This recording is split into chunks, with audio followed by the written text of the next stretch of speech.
Devin and Morgana have been celebrating midlife love by getting married 100 times in 100 countries. They believe grown-up love gets better and more fun, especially for women. Everyone's smarter, wiser. Men are more relationship ready. And if they're not, it's obvious. Forget anything you were told about being too old or too late for love and adventure. Instead, get fresh new tips on dating, relating, and travel to exotic destinations. And best of all, call in for personal guidance, creating crazy, sexy midlife love in your life.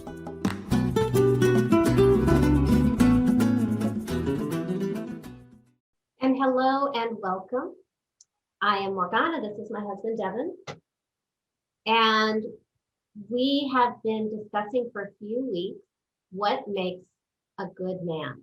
And by the way, oh right, we never finished my list. Well, we'll get back to that, just not today. Oh, just not today. Just not today. So we're leaving them hanging. Yeah. Well, but honestly, if you have any opinion on that, if you want to share with us what you think makes a good man, we want to hear it.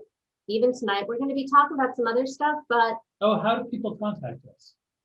I'm so glad you asked. Oh. You can call us live at any time at 888-627-6008 about anything over the course of the next hour. But wait, that wasn't even it. So how does somebody get in touch with us if they just want to ask, like they're hearing this, they've downloaded this radio show, podcast thing that we do, and they wanted to talk to us, not when we're live, but just at some point. What? Real life? Right, because maybe they're doing something else. I mean, they should be here. They're supposed to be here, but if they're hearing us at some other point, do we know that? Well, do we even have an answer to that question? I think that's a brilliant question, my love. Right. Okay. So I would invite you to go to crazysexymidlifelove.com and contact us there. If you want to reach me behind my husband's back and you're not a man with nefarious agendas. Who's that? You can find me. Well, as a matter of fact, you can contact me at morganarae.com. Just the name that you'll see on the show website. Actually, there was a man of ill intent who direct messaged me this week because he saw a photo of me wearing a mask and he wanted to let me know that I'm wearing a mask because I'm old and wrinkly and good riddance, which I thought was really funny because I'm going to be 54 in a week and I do have wrinkles. So I kind of was scratching my head looking at that thinking, what is your point? Do you think that's going to hurt my feelings? But they're out there. They're running around having thoughts. Well, and nowhere to put them. Nowhere to put the thoughts. I guess that has been the greatest delight of midlife is silly people. I just don't take them seriously like I used to. Hallelujah. Yeah, what's the point? So that would not be my definition of a good man. Today, my number one, drum roll please, my number one definition of a good man is a man with infinite capacity to tolerate cats. Okay, so I am not on this list. You are so on this list. Okay. In the last week, I broke down and I captured, kidnapped, picked up and carried into my house another one of the feral cats that I've been eating in the backyard. Right, is this my infinite capacity? Yeah, you're so tolerant. Well, Devin and I have a deal. He said I could have all the cats I want if he could have all the guitars he wants. Well, right. That's exactly so. That there's always more space for another guitar. But we're not going to discuss the guitar yet. Because I want to talk more about the cat. Tell us about the cat. So the cat doesn't want to be. He loves the petting. He does. He actually does. He likes being pet. He likes cuddling. He's a cuddly cat who is unhappy. And he likes the food. No, he likes the food. I think he likes probably the warmth because outside right now it's in the 40s. It's chilly. Last night was a hailstorm while he was dry inside. Right. So all of that has got to be totally bonuses. And because he doesn't speak English, he's not going to say any of that, and he's not going to confirm any of these things. But I think it's on that level. I think it's a good thing. I think the cat's aware of it. He's been a rougher transition than my prior rescues. This is where I get my steady stream of excessive cats. It's from my own backyard. I want to make sure we aren't getting. Yeah, you're going to hit one day while you're quitting everything. You're just going to turn off the radio show. Yeah. And we'll say, well, why didn't you do that before we were on? And the Right. answer will be, I didn't think of it. right. So, yeah, this orange cat is like having a newborn because he is crying all the time. Yeah, And he's not a happy cat. but when he sleeps, it's like, oh my God, finally peace. Unfortunately, like most newborns, he's nocturnal, so he likes to, he is the most awake at night. He is awake, and when he's awake. So it's a cat. I think the magic number for cats in one place is 4. And that would be a magic number for somebody who likes cats. A lot, yeah. Right, and we've if you're crossed the marginal, line. if you're marginal on cats, then it's really 4 too many. So how did you put me in my place, my love? How did I you haven't- show me? Are we switching the subject already? Away How from did cats? you I show thought me? I felt a role for me. I felt I could go on and on and on about cats. Because And it's I your do want to favorite, say yeah. that I'm acting as sort of like the police, like the cat police. Because, so when we had the 3 cats, Hobo Cat, which was the feral cat, and then there's a boy cat and a girl cat. And then we- Those are not their names. Hobo Cat's real name is Odin Osiris. Girl cat is Ostara. And then Devin names the other cat Wasabi. Right, but I've been calling him the boy cat for many years because there was a boy Which cat and a becomes girl cat. complicated when there are 2 other boy cats. Right, so Hobo Cat, Like, Odin Odin Osiris, Osiris, he is risen. That is his full name. which of the was sort cat. of good because so the Hobo Cat would chase the boy cat, even though the boy cat was the bigger of the cat. Hobo Cat had like street savvy. So he Can I built- just mention here that right now we are really heavy into the crazy part, the crazy sex in midlife love? Right, I'm sure they figured that out. Yeah. So the feral cat who had the street savvy would chase the boy cat Twice as big as you. twice as big as he would just constantly run away. But the girl cat, who was like not messing around, Who's would- smaller than them both. was smaller than would both, would chase them around. However, in the 2 boy girl cat land, Yeah. was the boy cat has asserted its dominance. So they were constantly chasing each other in a circle, and they got along well enough. We had a homeostasis. We had, like an ecological balance, and then I disturbed the force. Just by bringing in the kitten, who everybody was the punch. She was like the punching bag to all cats, except for Hobo Cat, which wanted to make love to her. Right. So now I Even though brought he's in, been fixed, but nobody tells him that. yeah, he still has aspirations. And then I bring in a giant red cat who's bigger than them all, and everybody, giant. nobody's happy, He's including you. huge You're and not has no sleeping. neck. Right. Well, because there's too much policing. Before they were sort of policing each other, but now the kitten is sort of like really one of the dumber cats in the world, for sure. She is not. She's constantly confused about what's happening. She only survives on cuteness. Right. So again, so now the girl cat and Hope and the boy cat do not accept. the So kitten yes, we are going to be talking about relationship on this show. We are not going at to some be point. talking about cats. I thought we needed a I strong, know. developed lead-in. And specifically today, being our last episode of the year, the eve of New Year's Eve, with a giant full moon yesterday that we're still kind of basking in the energy of today, we are going to be talking about banishing and manifesting 2021. But before we jump into like what we're really going to talk about, and if at any time you want to call in and you want advice on banishing, something you've been stuck with, or what you want to manifest, we do have a telephone number.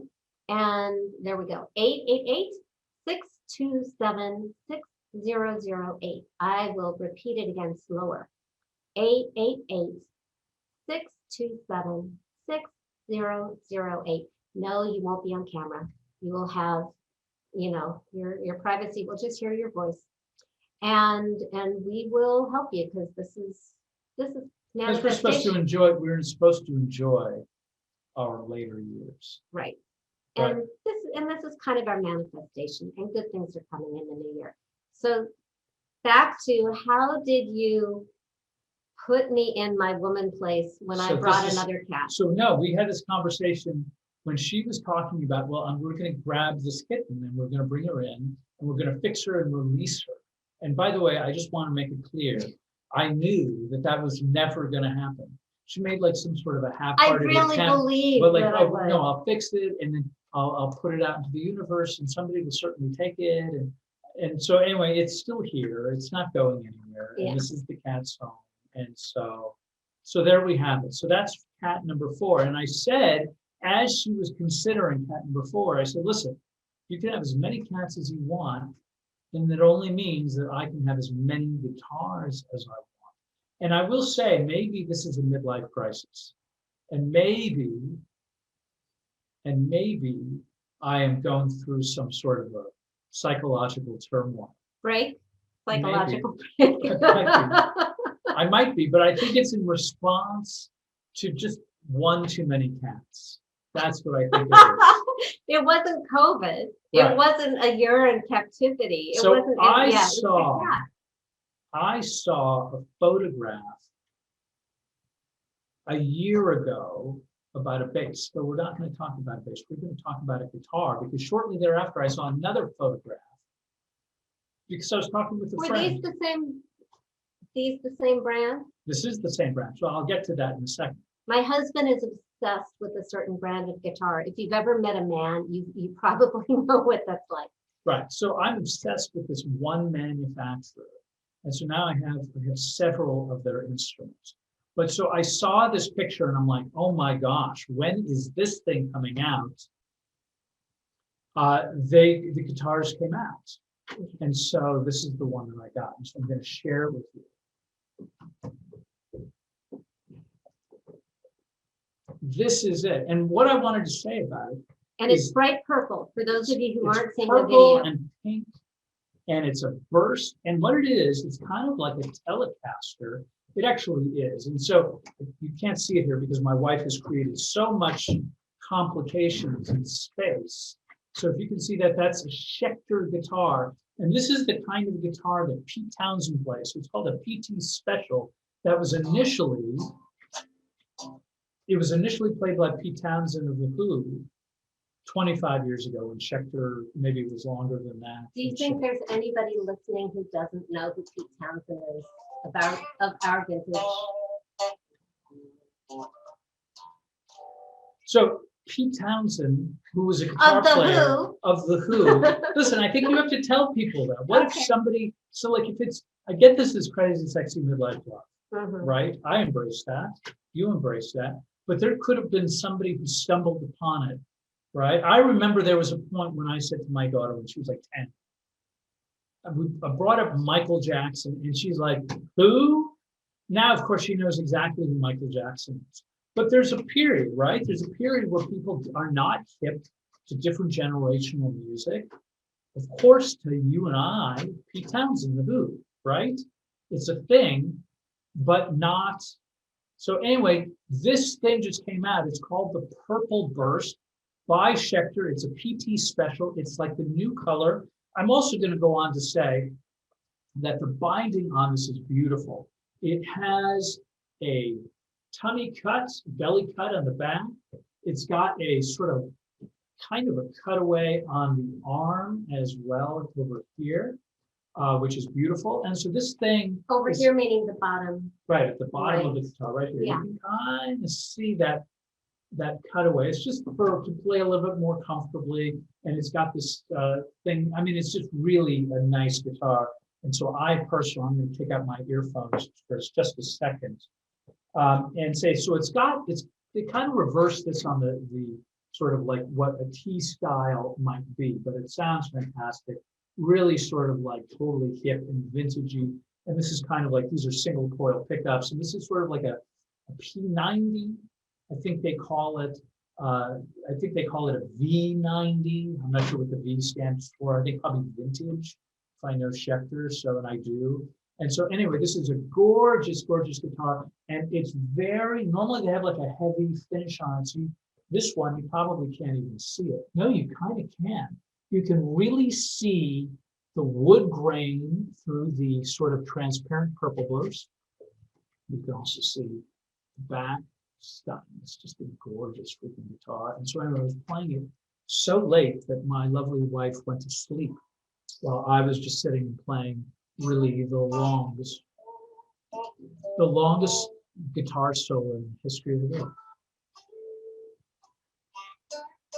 So anyway, so rosewood neck, maple, it says, I keep banging this, I knew that was going to happen.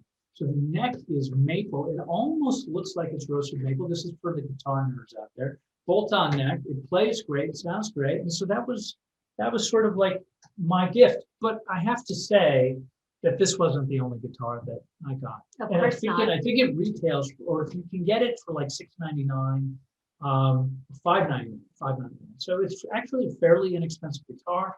Plays fantastic. It's got, not only does it have the split coil, and so it's got, you saw the dual knobs on it, but it has like a pull switch on it, which allows you to play the pickups in series, which just kind of gives it a little bit more fullness if we use it. I know that my wife is just I've glazed over long right. ago. Well, but, okay, but we had the conversation at some point. She goes, "Well, you are show talk, Of right?" course. Because we needed to talk about cats.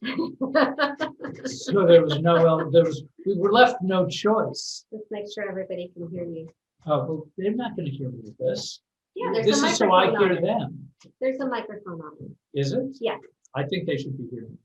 Well, we'll find out after the fact. won't I we? guess so. Yeah. So maybe it was just me silently pantomiming things, talking about guitars. Yeah. But that's part of the joy. Of crazy sexiness like Right. love. So that's the crazy part where I just get to Yeah. be enamored by. Defense. Yeah. As long as my wife is enamored with house cats that don't organically belong to us. Because I fixed them so they can't make babies. Right. Yeah, we joke that, because you're so ridiculously apologetic every time you decide to buy another guitar, as if I'm your mom, or I'm going to say no. Well, my mother How wouldn't care less. dare you? Well, She would actually yeah. tell me to go buy more guitars. That's Is what that she a would do. challenge to me? Yeah, well, it might be because there's more space. I'll just have to yeah. stack them. To When the ceiling. orange cat started spraying, you already picked out your next guitar. Yeah, no, I did. And by the way, it's another Schecter. It's called a blackjack. Listen, you open the door. You open the door. So it's a blackjack solo 2. And it's kind of like a Les Paul style guitar. Beautiful. The pickups are just animals. They're unbelievable. This is like a more of a hard rock guitar. You will appreciate this when we have cat number 7 waltzing around the house, spraying and making noise. Hopefully it'll drown out my guitar playing. So Oh, dear Lord. Well, we often talk about the must-haves when we're looking for a relationship partner. Like, I must have this in a partner. For me, he must be trustworthy and kind and loving and affectionate and responsible for himself, so that's part of being trustworthy. So he has to be attractive to me and attracted to me. So those are like non-negotiables. But then there's this whole pile of not necessary, but it would be really cool stuff. And in that basket of not necessary, but really cool stuff is he plays guitar and sings. Because, any one of us who had a crush on, who was it, Sean Cassidy, we all like want to date our our own personal rock star. So it is kind of fun to get those kind of goofy feelings. Oh my God, that, he's so cute. He sounds so great. And so it was a very nice little bonus that I ended up with somebody who plays guitar. And you didn't even bring that out as one of your seduction standbys in our relationship until like way late in the game. No, I brought it out earlier. You just poo-pooed the idea. You're not aware of that, but I am. I thought the way you framed it was that I was already so easily yours, it wasn't necessary. Well, I didn't say that. I just thought I was going to get lucky.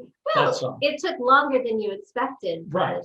Well, okay. So anyway, but you are charming. I have a little bit of that.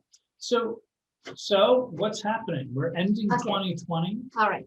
So just for those who are new or came in late last week, every year, I'm just gonna, people tend to buy around this time of the year. I mean, people get my book year round, but Devin and I always start a new book every year. This is my international bestseller. It was #1 in all categories, mover and shaker on Amazon when it first came out.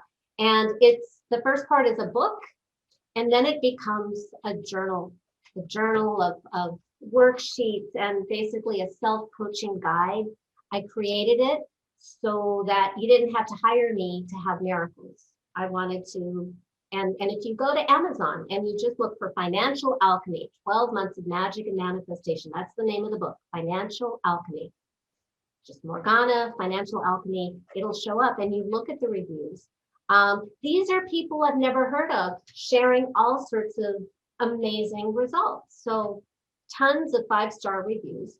The negative reviews were people who didn't understand it's a workbook. So they're part of the book. And then mostly I wanted something you would open again and again and again and use so that you would get results. Because I know for myself, I read amazing books, I get super inspired, and then they sit on my bookshelf and they get forgotten about and I stop doing it.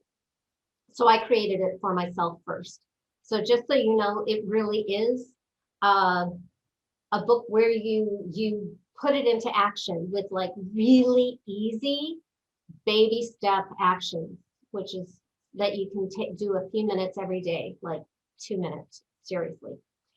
At the end of the year, I have a formula for completing the old year and creating the new year. And so, yeah, you can go to Amazon and purchase the book, and you don't have to get my complete and create formula. That is 100% free. I put out an updated version at the end of every year, and the website to download your copy so you can do it is morganarae.com. My name spelled M as in Mary, O-R-G-A, N as in Nancy, A, RAE.com / and then it's just 4 words connected by dashes.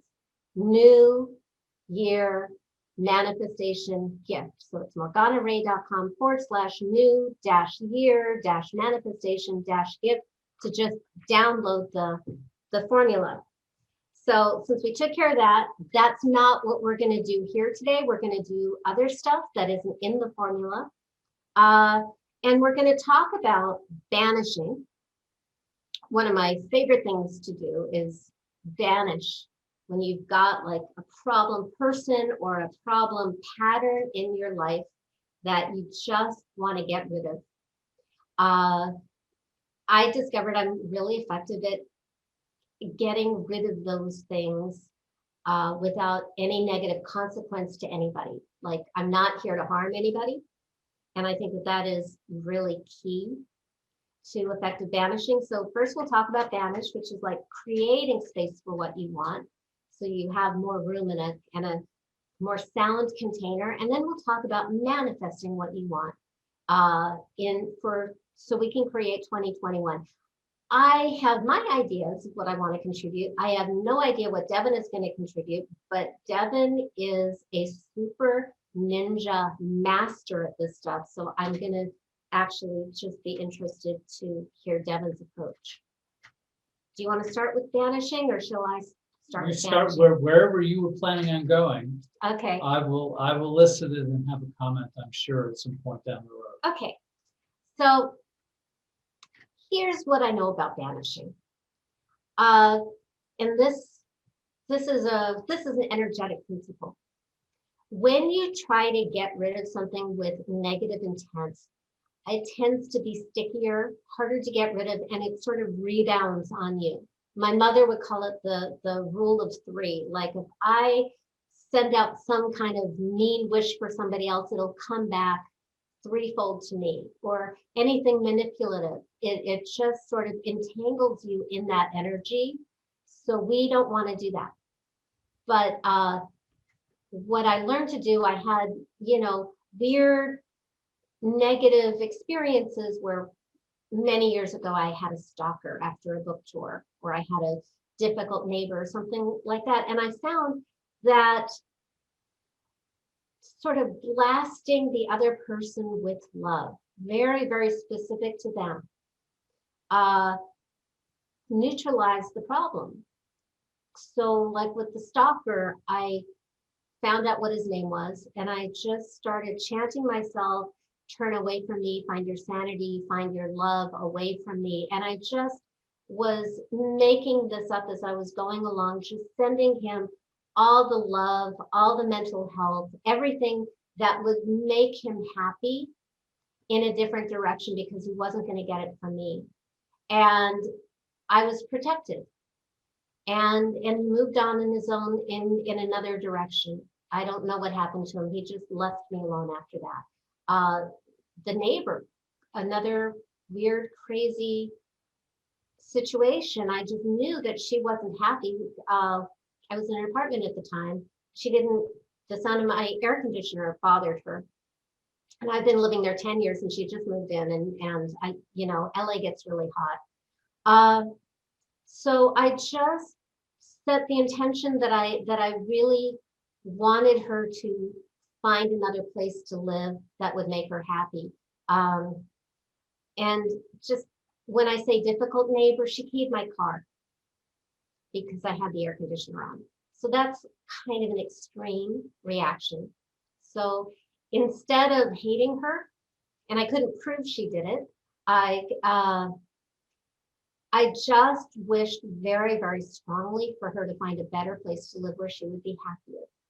And within a day, she was moving to a better place for her where she would be happier. And that's all I did, was wish good things for her. So when I want to banish a person, I wish them wonderful stuff with the intention that this other thing that's better for them will be more attractive to them, so that their attention will not be on me. So that's for problem relationships. And for patterns, what do I want to say about patterns? Before you can release a pattern, whether it's poverty or ill health or drama of any kind, and yeah, I respect that people have circumstances. And I'm not here in any way to blame you for your circumstances. I think stuff happens, really dramatic stuff happens, and it's not your fault. So I really, really, really want to be clear about that I'm not blaming you for awful things happening. And I find that we can, through trauma, get so wounded by awful things happening that we lose the capacity to come out of this trauma dynamic, so that we are not empowered, and we stay in this victim cycle that, again, was not your fault, but it becomes like this neurological pattern, and it keeps happening, and we feel more and more hopeless and powerless. So what I want to help you with is to get out of that dynamic.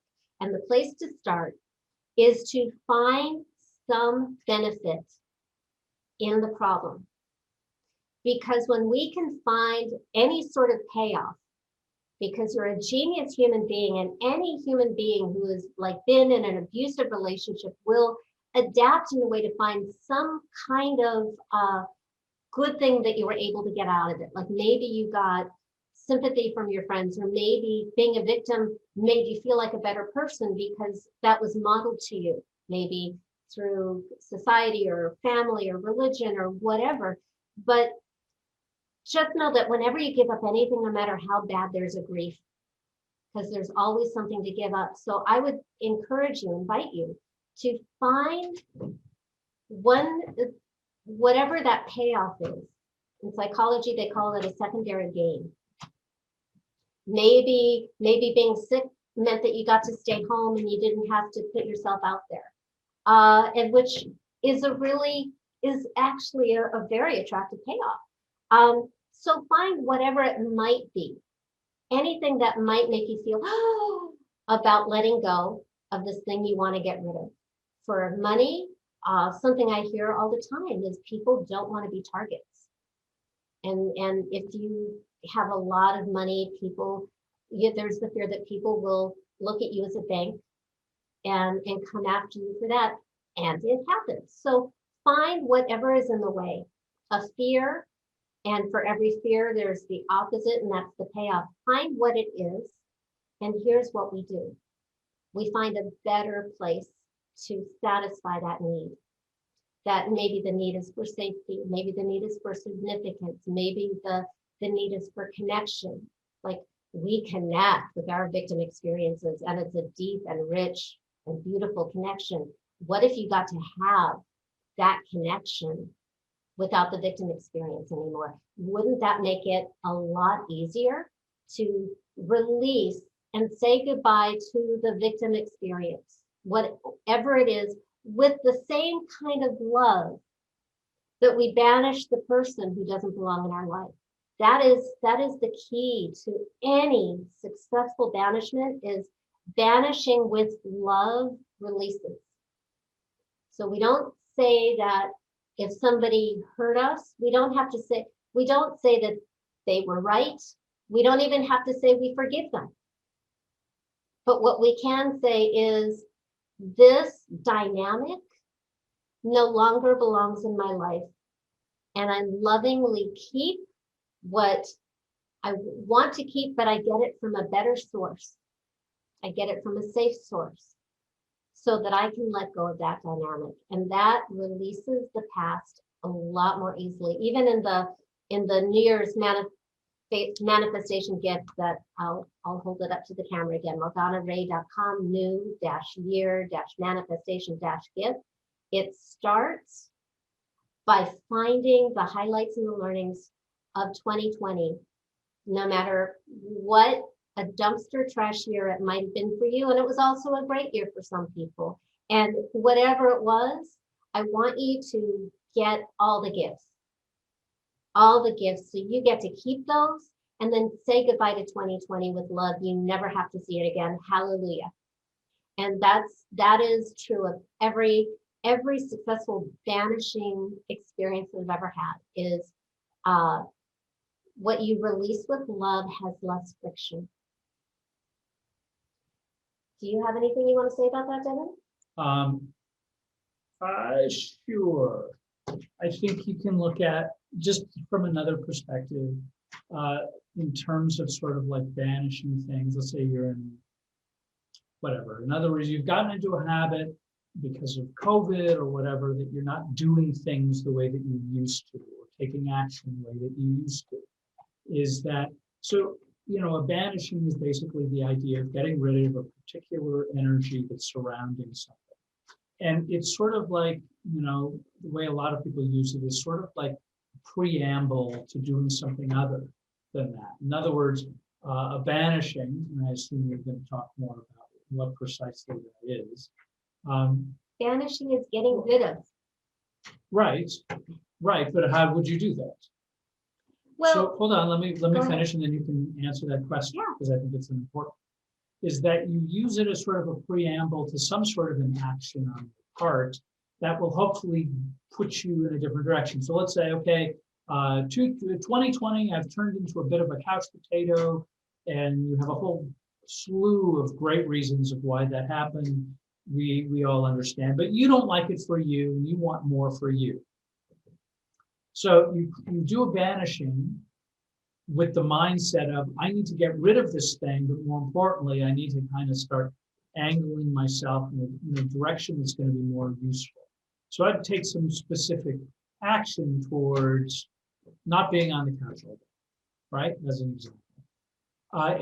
But to give it a little bit more oomph, you acknowledge, hey, I'm getting rid of X, Y, and Z in order to kind of move forward with these other actions that are going to be more useful to myself, or my family, or the world at large, or whatever it is that you set your goal towards.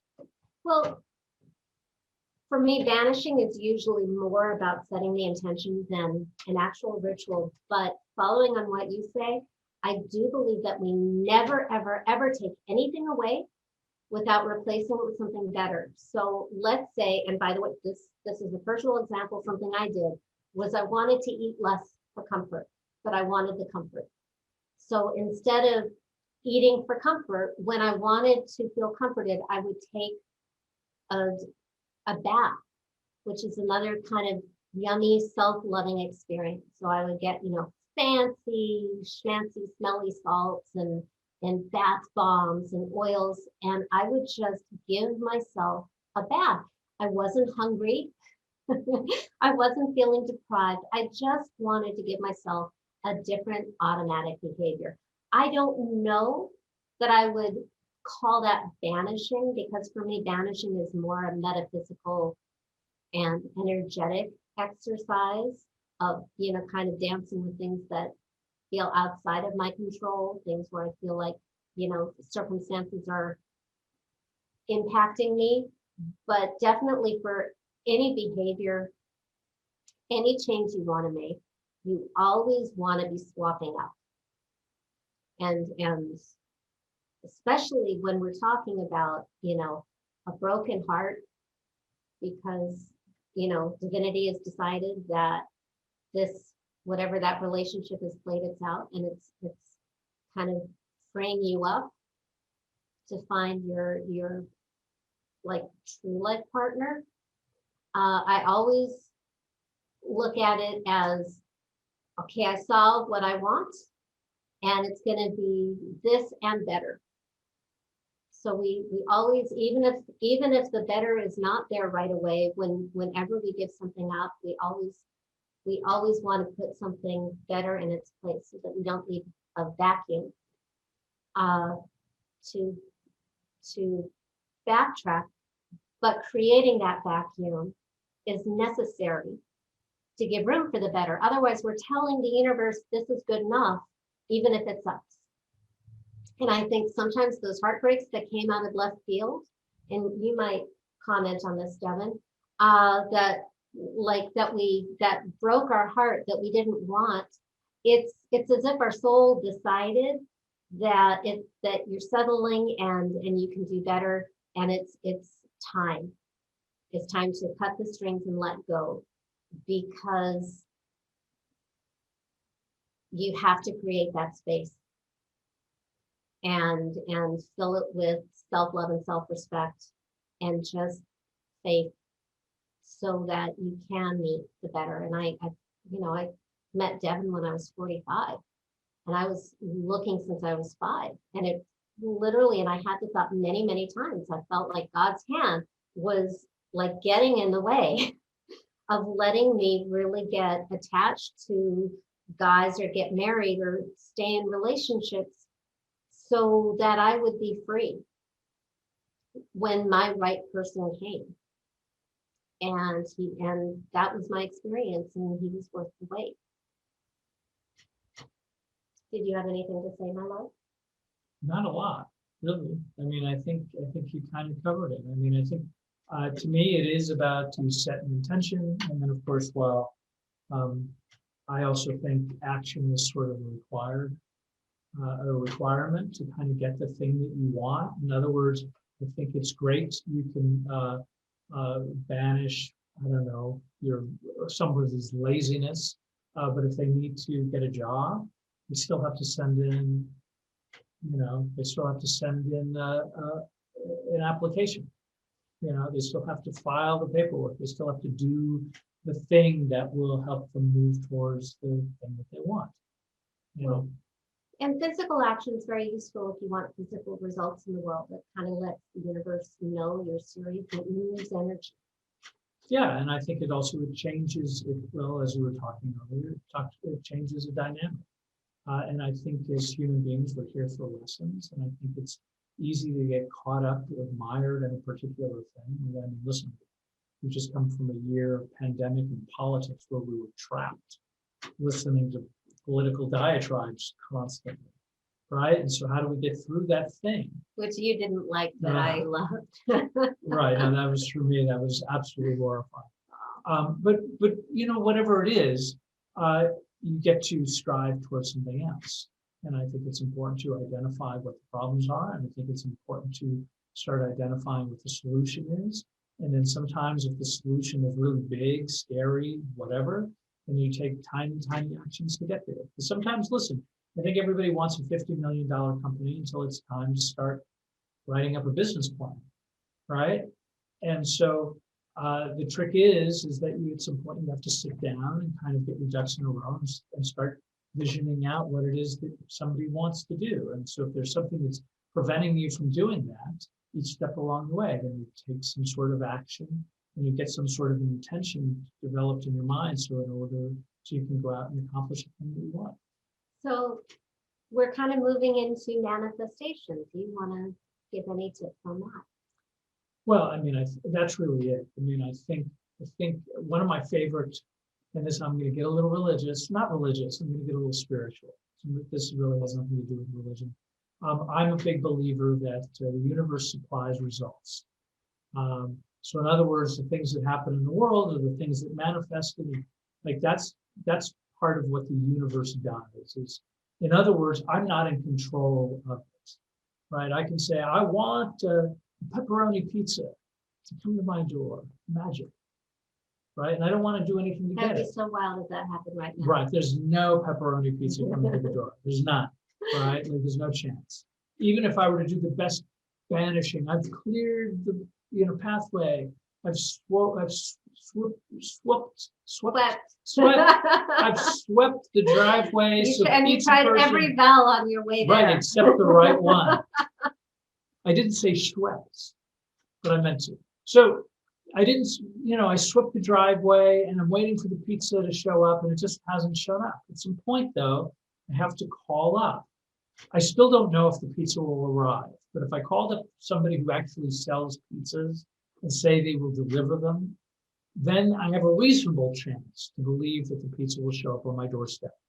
But if I just kind of really plan really hard and I don't do anything to make the pepperoni pizza manifest, then I'm probably not going to have the pizza manifest. And at the same time, I also have to understand that even though I planned for the pizza to show up, and I called the pizza delivery person to show up, and I paid for them, sometimes the pizza gets lost, right? The person with the pizza gets lost, something happens, and instead of showing up in 30 minutes, which I was hoping, all of a sudden there's no pizza at all, and I'm outraged. So what does that have to do with manifestation? It has to do with I get to take action, the universe supplies results. So hold on.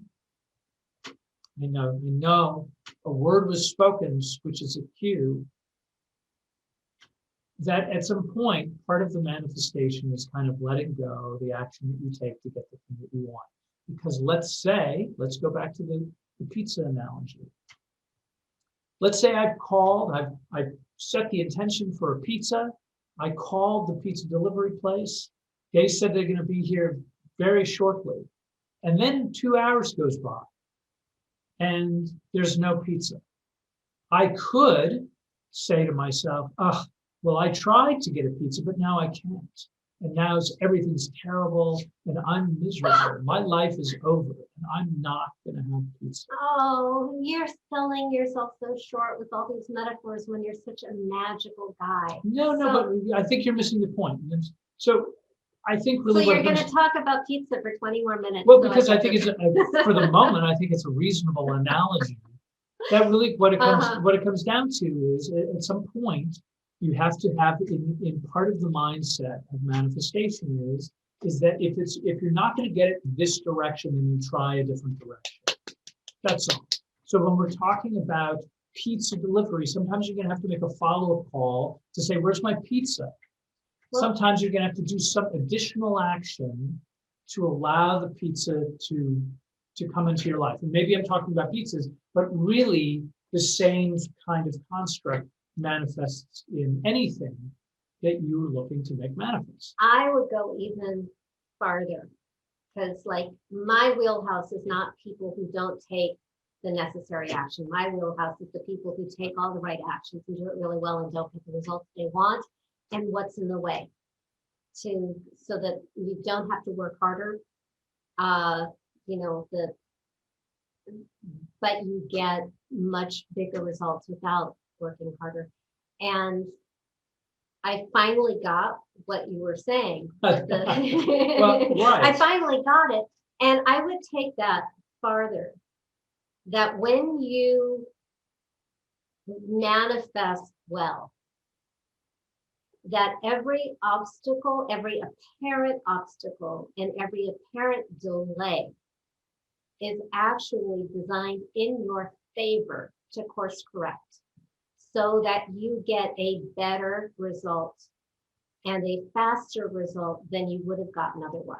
And it will not look that way, and it may hurt and feel horrible when the delay or the obstacle happens, but each one of them is that thing that requires you to get another piece of the puzzle, whether it's a skill or it's a redirect. You are getting exactly what you need to get what you want better than even you envisioned. So I think a really, really valuable skill for manifesting really big stuff, little stuff, but also really big stuff, because obstacles don't show up for the really little stuff. Sure. Unless it's pizza. Well, no, but I mean, I'm just saying that all kinds of things can happen, and I appreciate the skill set stuff. I think that all of those things are incredibly important. But if you can actually change your relationship to the obstacle and the setback, to see it as in your favor. Oh, what do I need to learn here? That is like, you go to these mythic journeys and the hero or heroine picks up or Dungeons and Dragons, you pick up a new. And you're blaming me for using pizza analogy. Please go on. Yeah, you pick up like, you're off on your journey and then the ogre shows up and you survive the ogre and you get the magical potion, which is going to be really critical later on. And I think the reason we love Dungeons and Dragons, so, those of us of a certain age and ilk, is because it magnifies what life is really like. Is you get the ogre shows up in your life, and in overcoming it, you get your next magical power. And so I invite you to look at obstacles that way. Well, and I think part of, again, this was going back to what I was talking about a couple of minutes ago, which was, it's not personal. If the pizza doesn't show up, it's not like the pizza delivery person was there to punish you by not delivering the pizza. In other words, there's going to be obstacles. As a matter of fact, I would argue for anything that you sort of set your sights on, there's going to be some measure of something that's going to need to be adjusted somewhere along the line, especially if it's more than calling the pizza person, right? Like we have a pizza place on the corner. So that one, more often than not, is going to be an easier thing to make manifest. But at some point, if you want to run a business, if you want to change your social status, if you want to, be on social media, if you want to climb that ladder, whatever the ladder is that you're looking to climb, there's more than likelihood there's going to be multiple steps to the process. And each one of those steps is probably going to be a learning thing. And I think people, in other words, if you're starting a new business, somebody who's already gone through the slings and arrows of starting their own business are going to realize that it's not just some straight climb. I mean, once in a while we'll see that on the news, but more often than not, people are going to have to kind of go through that process. That straight climb, if it has ever happened, was dumb luck. Right. The person didn't grow or learn anything and can't recreate it. You know, success without failure is luck. And you can enjoy it while it's there, but you can't really use it. You can't recreate it. You can't do as much with it. It doesn't have the same deep roots. We want to increase your luck, but we also want to honor the evolutionary process. We are closing in on the hour. I wanted to give one quick and easy trick that I use to kind of lubricate the year in my favor. And that is setting a theme. And I know lots of people talk about themes and what's your word and stuff like that. This is something I've been doing for like close to 30 years. Setting a theme is setting like a flavor for the year to come in that you really want to flavor your year, but also it pulls you in the direction you want to grow. And the problem with people just saying, oh, pick a theme, and then it does nothing is they don't really understand or teach the dynamic behind what you need to do to make it work. So when you pick a theme that does not work is a theme that comes from an energy of fixing. So if I had a year of destitution and financial anxiety, and I want the theme of money or wealth, it's coming from wealth. Actually, is not a problem. But if my theme is lots of money, that is a scarcity generated theme. So it just sort of mirrors the scarcity that's already there. So you want to pick a theme that you desire, but you also want it to be safe. So I like to put in some like modifiers sometimes to make sure that it's safe so that I don't have to resist it. And it also trains you to look for certain opportunities. So for example, if your theme is play a bigger game, you start magnetizing opportunities for playing a bigger game, or you get multiple opportunities and you can look at them. Is that a bigger game or not? No, that's not, but this one is, and this is a bigger game in the direction that I want to play. So I'm going to say yes to this one. That's what a bigger game might look like. One year, I wanted my theme to, because I had just come out of a year of doing everything myself, I wanted a theme of graciously accepting help, but I wanted to make it safe. So it's graciously accepting the help I need was my theme that year. And I know that might sound, I said, don't come from a place of reacting to pain, but you can come from a place of desire and make it safe. So let's say you had a year of financial anxiety. The reason I like the word wealth better than money is because money has a lot of pain attached to it, but wealth is more than just money. So I had a client years ago who wanted her theme to be making a lot of money. And I suggested that was problematic and maybe not even big enough. So she shifted it to a year of being a wealthy woman, because being a wealthy woman is something she can experience whether she makes money or not, because wealth is other things. It's love, it's self-love, it's life experience, it's enjoying her family. And by focusing on wealthy woman, being a wealthy woman, not only did she have those experiences of self-love and the richness of loving her family and appreciating the wealth in what she already had, but she also made an outrageous amount of money. So a theme is positive. I would make it as general as possible so that you can be surprised by what's coming and go with your intuition about what theme would help you grow next. So my theme for 2021 is riding the waves of the mystery, because I feel we're in this time that's quickly changing and pivoting. And I wanted something active, like riding the waves, like it's a ride. and also embracing the mystery of it, because I think that theme for me is an expansive theme that really invites in all the great things coming that I don't know about yet.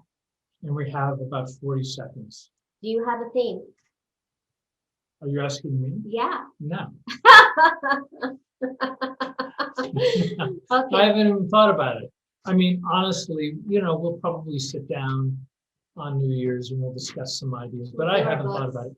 That's Right. page 43. Right, yeah, but honestly, I get that book every year and we'll Yeah. go through a whole thing. So, You know yeah, somebody who knows somebody. I do. I Who have an hooks in. you up. I Yeah. have an in. So okay, so that's it. We've got about 10 seconds left now. Okay, so next week I have invited somebody special to be our guest. I'll get a confirmation before I announce him, but I think that would be exciting. This is Crazy Sexy Midlife Love. We're here every Wednesday. Come and join our community at crazysexymidlifelove.com. We want to hear from you between shows. Share with us your feedback, your suggestions, your requests, what you would like on the show. And we will see you again next week and have lots and lots of love in 2021. Mwah.